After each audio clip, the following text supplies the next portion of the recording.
Assalamualaikum warahmatullahi wabarakatuh. Ini melanjutkan video sebelumnya karena video sebelumnya pembahasannya masih belum banyak gitu. Dan ada beberapa subbab lagi atau beberapa sub materi yang harus saya sampaikan. Ini ada beberapa pembahasannya. Yang pertama adalah inverse pemetaan, kemudian prapeta atau prabayangan. Ini istilah lain ya. Ada yang menyebut prapeta, ada yang menyebut prabayangan. Kemudian ada fungsi kontinu atau malar. Ini juga istilah lain. Kontinu, ada juga yang menyebutnya malar. Oke, ada 3 pembahasan ini di video ini. Kita bahas satu-satu. Yang pertama adalah tentang inverse pemetaan. Inverse pemetaan.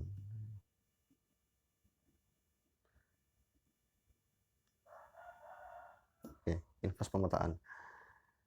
Kalau kita punya himpunan seperti kemarin ya, A, B, kemudian ada pemetaan F dari A ke B, gini misalnya.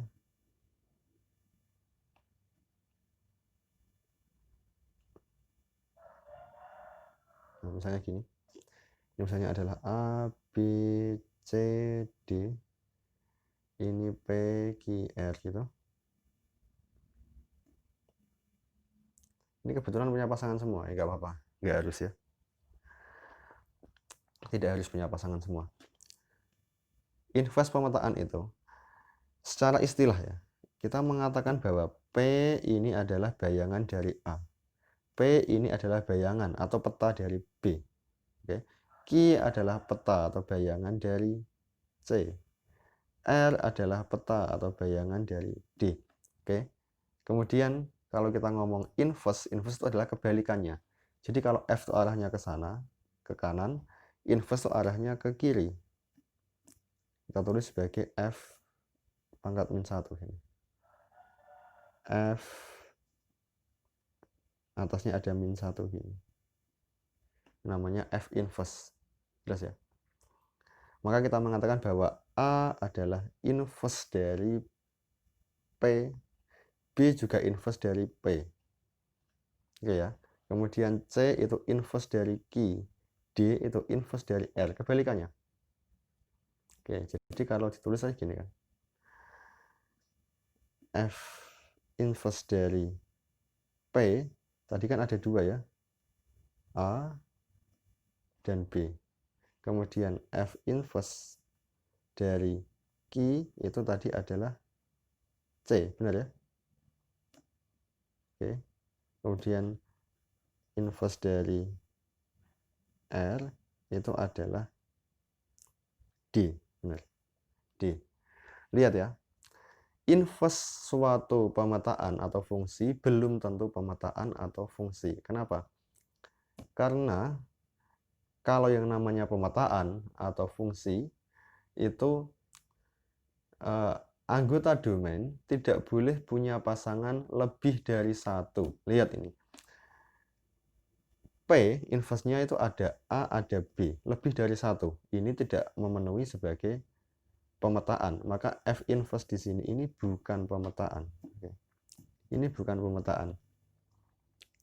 F inverse bisa berupa pemetaan asalkan pemetaan F itu injektif. Apa itu injektif? Injektif itu adalah 1-1. Kalau 1-1 mau ke kanan 1, mau dibalik ke kiri juga 1-1 ya. Mau ke kanan punya pasangan 1, dibalik ke kiri juga punya pasangan 1 lagi.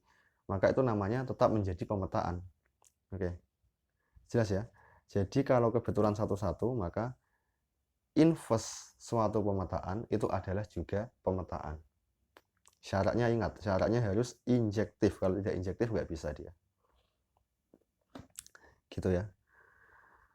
Oke. Kalau misal ada kasus seperti ini, ada pemetaan F dari himpunan bilangan real ke himpunan bilangan real yang dia itu ini R ya, susah buatnya ya. Yang dia itu memasangkan dari X menuju ke, ingat ya cara nulis panahnya ya, lihat ya, dari X menuju ke Fx, yang Fx ini saya definisikan sebagai X kuadrat. X kuadrat. Ini kalau mau ditulis cepat ditulis ininya aja. Fx sama dengan X kuadrat itu. Pakai sama dengan nggak apa-apa. Nggak harus didefinisikan ya. Itu lebih cepat. Ini kalau digambar, ya fungsi parabola itu ya. Parabola yang melewati sini. Oke. Pertanyaannya, ini inverse-nya berupa pemetaan atau bukan? Atau fungsi ya? Ini kan juga fungsi. Dari R ke R kan fungsi. Apakah inverse-nya juga merupakan fungsi? Ternyata enggak. Kenapa? Lihat. Ini satu di sini ya, satu di sini di horizontal ini punya pasangan satu di sini. Satu di sini punya pasangan satu di sini. Tetapi ternyata satu di sini itu pasangannya enggak satu di sumbu X, tapi ada dua. Lihat ya, bisa ini, dan seterusnya seperti ini. Maka ini pemetaannya, fungsi ini inverse-nya itu bukan berupa fungsi.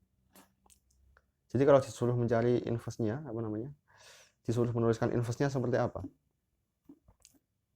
Inverse-nya adalah fx sama dengan fx sama dengan x kuadrat.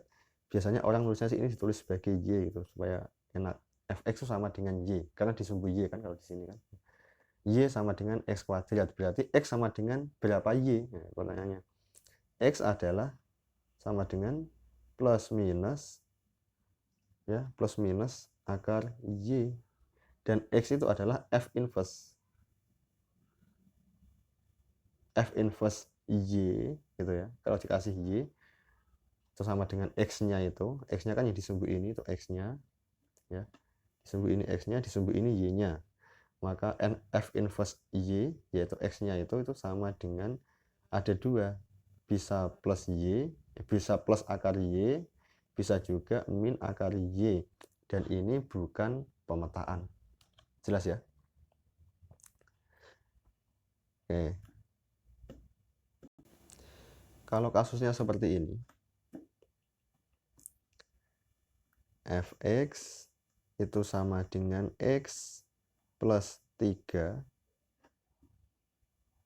x plus 3, seperti ini misal. Nah, ini inverse-nya itu juga fungsi ya. F-nya ini fungsi, ini nilai fungsinya seperti ini dikasih, maka F inverse-nya, F pangkat min 1-nya itu juga merupakan fungsi. Kenapa begitu? Ya tulis saja kan. Ini adalah ditulis sebagai y ya, biar enak ya. Y sama dengan x plus 3. Maka x itu sama dengan y min 3. Y min 3. Atau F inverse y itu sama dengan y min 3. Jelas ya? Ini kalau digambar fx sama dengan x plus 3 atau y sama dengan x plus 3 itu kan seperti ini. Ini ada 3 di sini ya. Ini ada min 3 di sini. Dia akan melalui ini.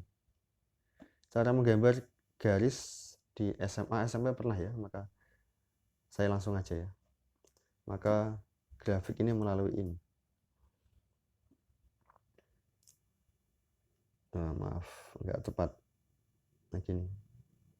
Garis lurus melalui ini. Nah, ini satu-satu ini. Setiap dikasih satu di sini, pasangannya adalah satu di sana.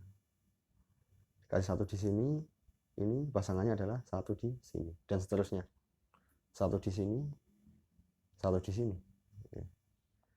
Mau dibolak-balik tetap satu-satu gitu ya.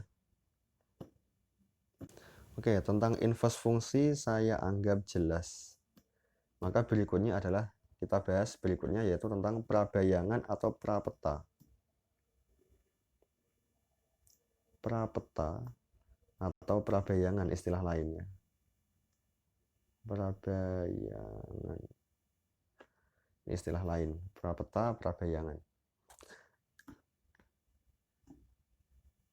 Saya mulai tetap dari seperti ini. Saya menggambar dua buah himpunan AB supaya lebih enak. Nanti selanjutnya kan bisa diperluas gitu. F, A ke B. Kalau yang namanya yang tadi itu adalah inverse ya. Inverse itu adalah dari anggota ke anggota.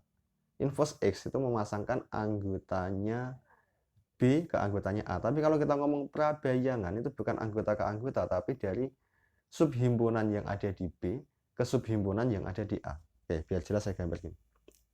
Saya di A, B, C, D. Dah, pokoknya contohnya sama terus ya. Di awal seperti ini, nggak apa-apa. Yang penting paham. P, Q, R, S. Sekarang yang lain aja lah. A saya pasangkan ke R gitu. Biar agak berbeda. Nggak selalu ke P gitu ya. Kemudian B dipasangkan juga ke R.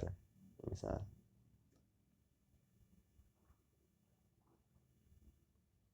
Kemudian C dipasangkan ke S. Misalnya gini. Oh, nggak pas. Ke S ya. Kemudian D dipasangkan ke Q. Misalnya seperti ini. Oke. Yang namanya prabayangan itu subhimpunan ke subhimpunan. Saya ulangi yang tadi. Kalau misal saya ngomong inverse-nya Q mana? Inverse-nya Q di sini adalah D. Lihat ya. Inverse-nya Q adalah D. Tapi kalau saya ngomong prabayangan itu pertanyaannya bukan seperti itu. Pertanyaannya adalah prabayangan dari himpunan yang anggotanya adalah QR ini gitu. Itu hasilnya apa? Hasilnya adalah himpunan di A atau subhimpunan di A yang anggota-anggotanya punya pasangan Q dan R. Mana itu? Yaitu yang punya pasangan Q kan D.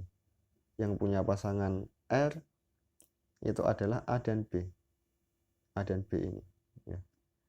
A dan B ini. Maka prabayangan atau prapeta dari himpunan QR itu adalah ABD. Jelas? Ini ya, ABD. C-nya nggak ikut ya, C-nya nggak ikut. ABD. Jelas? Jadi himpunan ke himpunan. Kalau himpunannya hanya satu anggota juga boleh. Misalnya S gitu. Tapi himpunan ya, nulisnya berarti bukan gini, bukan S gini, tapi nulisnya adalah ada kurung kurawal karena dia himpunan. Ya. Prabayangan dari S adalah prabayangan dari himpunan yang anggotanya S adalah himpunan yang anggotanya C. Jelas? Prabayangan dari himpunan yang anggotanya QR adalah himpunan yang anggotanya ABC. ABD, sorry, ABD. Dan seterusnya. Misal prabayangan dari himpunan yang anggotanya hanya P sendirian itu adalah nggak ada tuh yang punya pasangan P, maka prabayangannya adalah himpunan kosong. Jelas? Saya ulangi ya. Jadi kalau ditulis seperti ini, kalau ditulis simbolnya sama, tetap pakai F pangkat min 1 seperti inverse itu, tapi untuk bayangan ya. F inverse ini ya, seperti menulis inverse itu, tapi untuk bayangan. Prabayangan dari P kan nggak punya pasangan di kiri, maka prabayangannya adalah himpunan kosong. Prabayangan dari apa tadi ya? QR misalnya. Oke, QR ini ABD, oke. QR itu adalah himpunan yang anggotanya adalah ABD. Jelas ya? Kemudian prabayangan dari S adalah C. Prabayangan dari S-nya himpunan ya. S adalah himpunan yang anggotanya C. Dan seterusnya ya. Kalau ditanya prabayangan dari Q, misal jawabannya adalah himpunan yang anggotanya Q ya. Jawabannya adalah D gitu ya. Karena yang punya pasangan Q adalah D, himpunan yang anggotanya D. Dan seterusnya. Jelas ya? Oke, diperluas, jangan cuma himpunan yang tercacah dan finite seperti ini. Misalnya ada fungsi sekarang, pemetaannya berupa fungsi dari himpunan bilangan real ke himpunan bilangan real. ada f fungsi dari himpunan bilangan real ke himpunan bilangan real yang memasangkan x menuju ke fx gitu ya, yang fx-nya itu adalah harga mutlak x. Harga mutlak tahu ya, harga mutlak itu adalah mempositifkan nilai x itu. Jadi kalau x itu min 3, maka harga mutlaknya adalah 3. Kalau x-nya itu 3, ya tetap 3, dan seterusnya. Ini kalau digambar seperti ini, pakai warna lain. Harga mutlak x. Kalau x-nya 1, kalau di sini 1, ya, harga mutlaknya 1. Kalau 2, harga mutlaknya 2. Tapi kalau min 1, harga mutlaknya adalah 1. Ya. Min 2, harga mutlaknya adalah 2. Maka bentuknya seperti ini. Nah,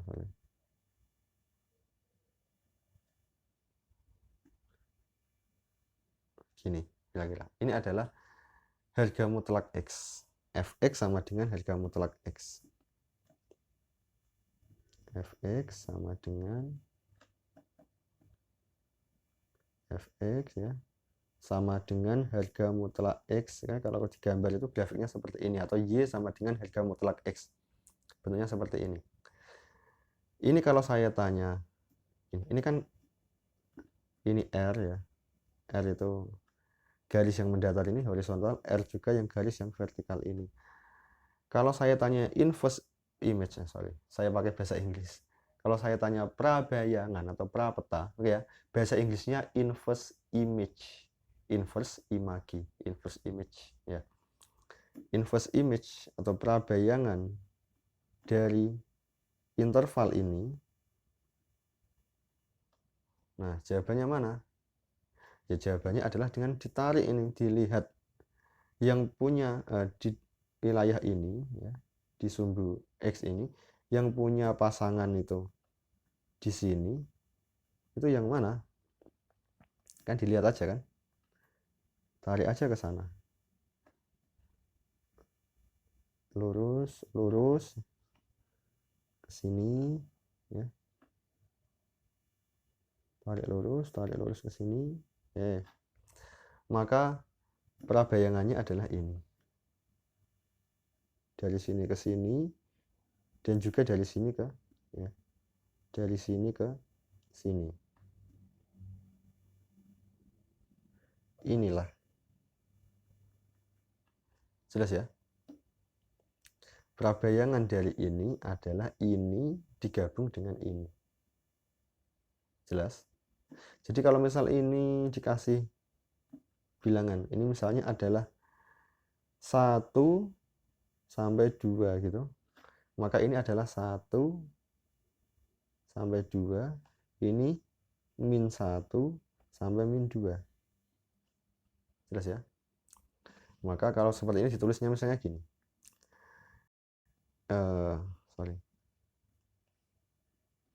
Selanjutnya aja ya, sini ya. Prabayangan dari berapa tadi? 1 sampai 2 itu adalah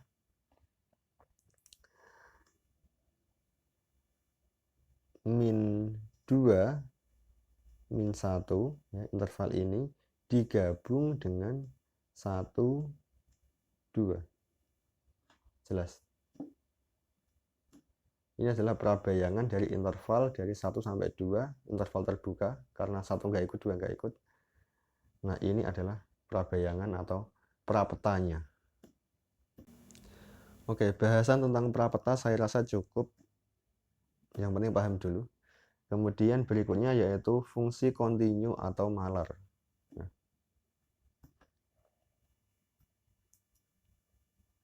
fungsi kontinu ya, atau bersambung, atau malar, bahasa Indonesianya malar. Kita di sini ngomongnya fungsi ya, bukan pemetaan ya. Ketika saya ngomong fungsi kontinu, yang kita bicarakan adalah hanya fungsi, bukan pemetaan secara umum maksudnya. Jadi ya R ke R itu ya, atau dari subhimpunan bilangan real ke, atau pokoknya kita ngomong fungsi itu dari R ke R ya. Kita ngomongnya fungsi yang dari R ke R atau dari subhimpunan R ke subhimpunan R, itu nggak masalah. Secara umum ya kita ngomongnya R ke R gitu.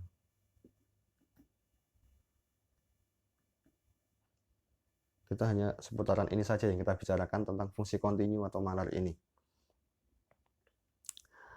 Oke, suatu fungsi dikatakan kontinu atau malar.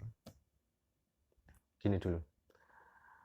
Kita bahas dulu fungsi yang menyeluruh. Ya, fungsinya menyeluruh. Menyeluruh itu artinya gimana? Kita ngomong pemetaan atau fungsi ya. Kita ngomong fungsi dari R ke R yang menyeluruh, artinya semua anggota R ini punya pasangan. R yang kiri ya, atau R yang horizontal kalau digambar dalam grafik, itu punya pasangan.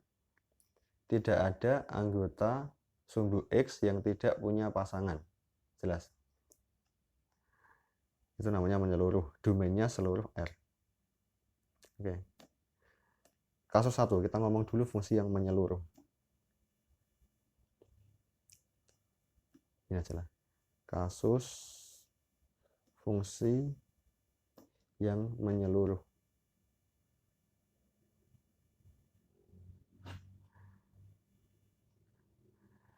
Suatu pemetaan, suatu fungsi dari R ke R dikatakan kontinu atau malar. Kasusnya menyeluruh ya, dikatakan kontinu atau malar itu jika kalau digrafikkan, kalau kita menggrafikkan fungsi itu, maka tidak perlu mengangkat pena. Definisinya yang lebih bagus nggak seperti itu, tapi supaya lebih gampang pahamnya saya ngomongnya seperti itu. Jadi kalau ada grafik fungsi gambarnya kok tidak perlu mengangkat pena, maka fungsi itu kontinu. Mengangkat pena itu gimana tuh? Lihat ini kalau saya gambar gini, ada sembarang poin ini nggak perlu mengangkat pena, namanya kontinu ya. Anggap aja nggak putus sampai ke kiri sampai kanan seterusnya. Ini kontinu. Tapi kalau saya mengangkat pena, sini lihat ya, stop.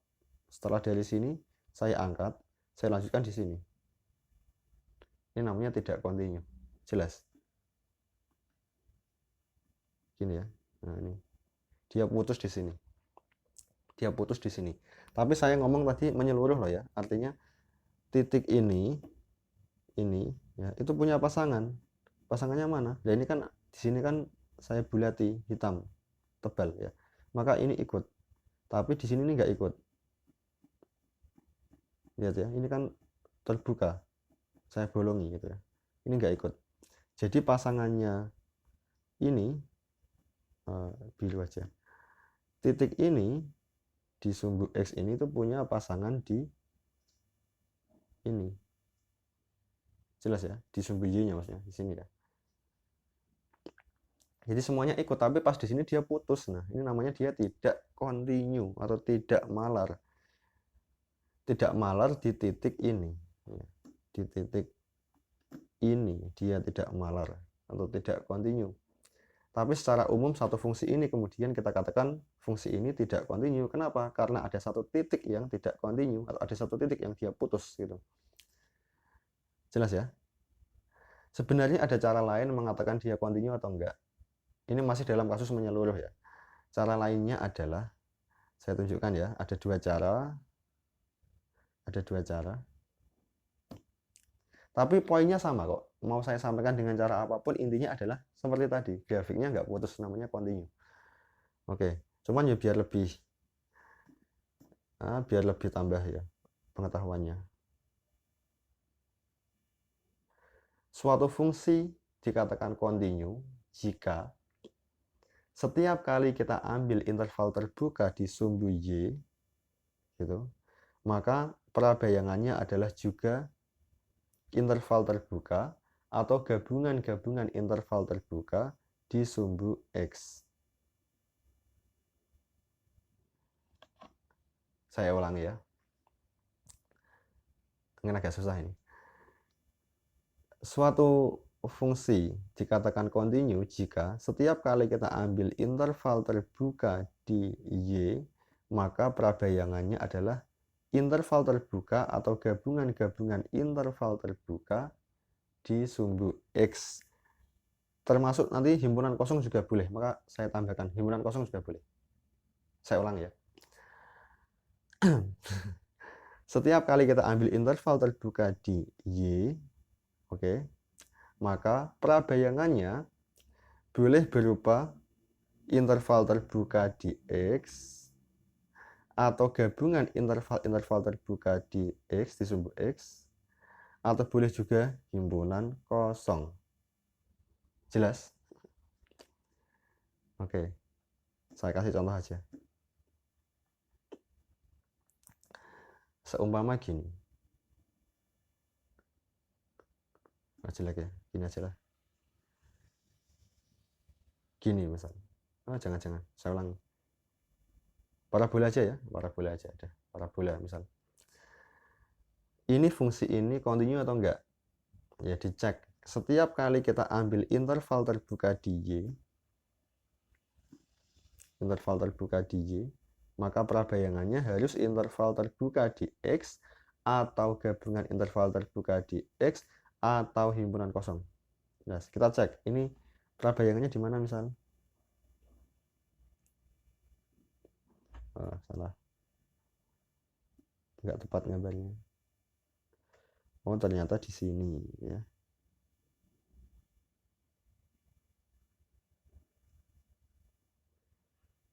Ini terbuka apa enggak ini?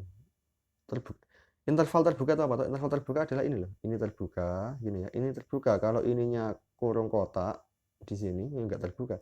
Kalau ini saya gambarnya begini, ya enggak terbuka namanya. Kotak gini ya. Tapi enggak, ini terbuka seperti ini. Dan ternyata dapatnya juga terbuka di sini. Dan terbuka di sini gabungan dari ini dan ini. Gabungan dari interval-interval terbuka. Dan setiap kali kita ngambil interval terbuka di sini, ya, di sumbu Y ini pasti dapatnya seperti itu. Kalau nggak percaya cek sendiri satu-satu ya. Dapatnya pasti gabungan interval-interval terbuka. Atau kalau nggak dapatnya himpunan kosong. Contoh, kalau saya ambil di sini interval terbuka di sini, dapatnya mana? Nggak ada atau yang di X, maka himpunan kosong. Nggak masalah. Itu adalah contoh fungsi yang kontinu atau malar. Jadi fungsi parabola itu ya kontinu. Apakah halus seperti itu fungsi yang kontinu? Tidak. Maksudnya halus itu gimana?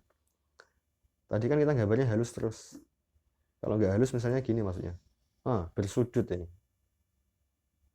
Misalnya gini, ada sudutnya kan. Juga tetap kontinu asalkan dia pas menggambarnya itu tidak mengangkat pena. Jelas ya? Kemudian definisi kontinu yang paling bagus sebenarnya adalah yang menggunakan epsilon delta. Saya tunjukkan definisinya, tapi tidak saya jelaskan. Kenapa? Saya mau menjelaskan kalau di papan tulis atau ada bisa agak detail gitu, saya bisa nulis banyak nggak apa-apa. Tapi di sini saya nggak mau, karena poinnya juga sama sebenarnya. Poinnya adalah grafiknya nggak putus. Cuman cara menyampaikannya itu kan orang kan ada yang suka dengan bahasa yang lebih asik untuk menyampaikan. Ini dia. Definisi kontinu atau malar. Suatu fungsi f dari bilangan real ke bilangan real dikatakan kontinu di A anggota domain f jika untuk setiap epsilon lebih dari 0 sekecil apapun selalu ada atau dapat ditemukan delta lebih dari 0 sedemikian rupa sehingga untuk setiap x anggota interval a min delta hingga a plus delta ini maka fx-nya itu pasti anggota FA min epsilon sampai FA plus epsilon. Sulit kan? Dan pokoknya saya nggak mau bahas ini. Tapi kalau misal ada yang mau japri tanya boleh. Boleh. Cuman jelasinnya gimana ya biar enak ya. Ini supaya kalau ada papan tulisnya enak. Saya gambarkan epsilonnya, deltanya gitu. Ini memang agak susah. Saya malas kuliah online. Astagfirullahaladzim. Saya malas kuliah online. Kalau untuk nulis-nulis banyak kok susah gitu. Oke. Tapi poinnya sama kok. Udah. Kalau sulit ya yang tadi aja, intinya itu grafiknya nggak putus. Tapi sekarang kita lanjutkan ngomong ke fungsi yang dia tidak harus menyeluruh. Kalau dia tidak menyeluruh, ya tidak menyeluruh itu berarti domainnya adalah tidak seluruh R.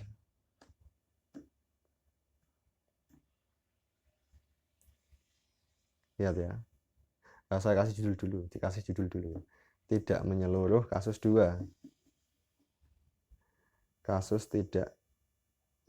F tidak menyeluruh.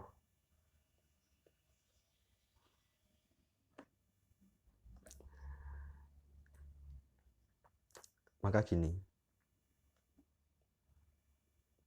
Kalau ada grafik fungsi seperti ini ya. Kemudian nggak menyeluruh. Misalnya gini aja deh. Di sini begini. Di sini begini. Kemudian maksud saya begini, maksud saya. Domainnya itu dari sini ke sini ya. Ikut. Makanya saya buat kolomnya begini. Ini ikut, oke ya. Dan ini. Nah, kemudian kalau digrafikkan misalnya dia ini.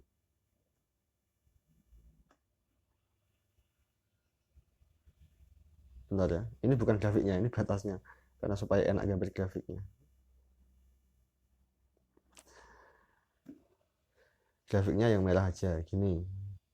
Grafiknya dari sini ini nggak ikut ya. Kemudian nggak ikut itu lingkaran ini ya, terbuka ya. Kemudian ini ikut, ini saya tebali.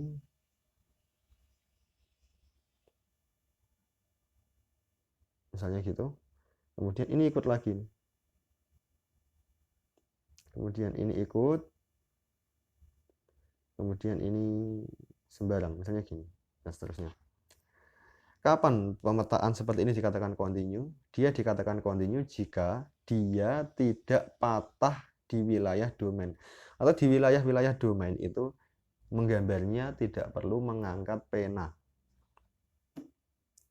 Domainnya mana? Domainnya kan ini. Ini wilayah domain yang pertama, ini kedua, ini ketiga. Maka di wilayah itu dia nggak boleh putus. Ini putus nggak? Nggak. Jelas ya. Kenapa nggak putus? Ya ini lihat, ini nggak putus. Di sini nggak putus. Ya di wilayah ini dia nggak putus. Di wilayah ini dia nggak putus. Di wilayah ini dia nggak putus. Namanya dia continue. Oke, tapi kalau dia putus, misalnya gini. Ini saya hapus. Dia putus di sini. Oh, kok pakainya biru ya, merah. Dia putus di sini.